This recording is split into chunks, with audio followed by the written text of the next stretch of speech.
Hi,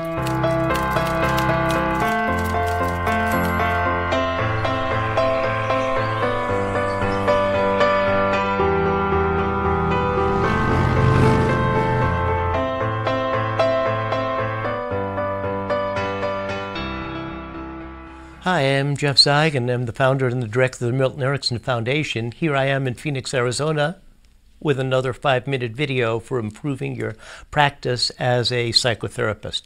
The topic that I want to address today is depression.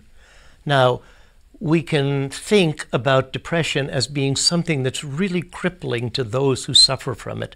One of the main problems with depression is anhedonia. Anhedonia, the inability to experience pleasure. So when you're talking with somebody who's depressed and you say, wow, it's a beautiful day, the sun is shining, go out and enjoy life, it's something that they're really not capable of doing because of this crippling anhedonia. Nothing seems to be pleasurable. Now, one of the things that I advise my students is don't treat the category, understand the components. So one of the things that we can do if we're treating the problem, like depression, is to understand what is depression made of, psychologically, socially, emotionally, attitudinally, perceptually. Try to think of all of the categories of human experience and create a map. How is this person doing depression? For example, one way that a person could be doing depression is by being internally preoccupied. One way that a person can do depression perceptually is by having dark images.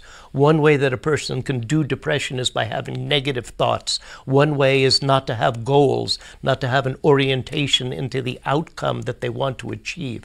One way that people can have depression is certainly by feeling hopeless and helpless. One way that person can do depression is feeling that they're a victim of life. One way the person can do depression is by withdrawing. One way of doing depression is by being negative. Now, those are generic ways that a person can do depression. How does this person that you're talking to do depression? Once you can create a map of how the person is doing depression, then it's easy to think, how would this person do happiness?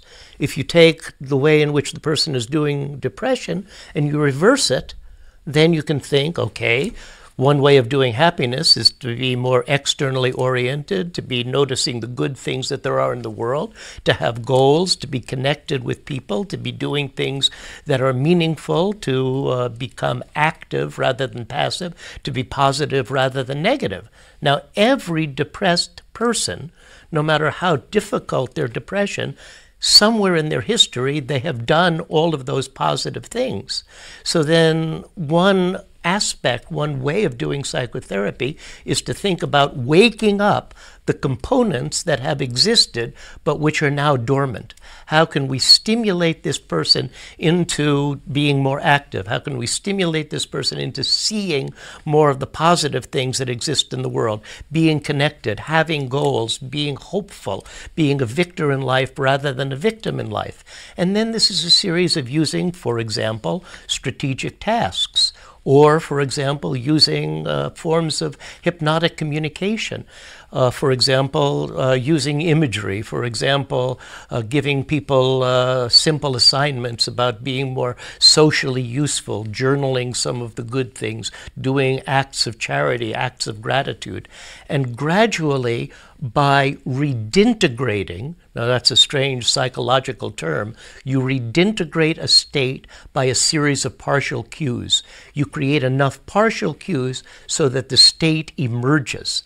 And one way of working with depression is by thinking about, how is this person doing depression? How can I create a map? And then how can I begin to set the person on a train of activity that awakens the components that have been there but are now dormant, and that by the process of redintegration begins to build the state. And when we look into, for example, the work of Milton Erickson, we see that in working with many different kinds of people who are suffering from depression, Erickson would set them on strategic tasks that would help them to begin to make small alterations in the system, make minimal changes in the system that begin to snowball into a more robust effect. Every person who's been depressed has experience at being happy. Awaken up the components of happiness and help that person to achieve a more adaptive, effective way of living. This is Jeff Zeig from the Milton Erickson Foundation with another 5-minute tip about how you can think about being a better therapist. Thank you.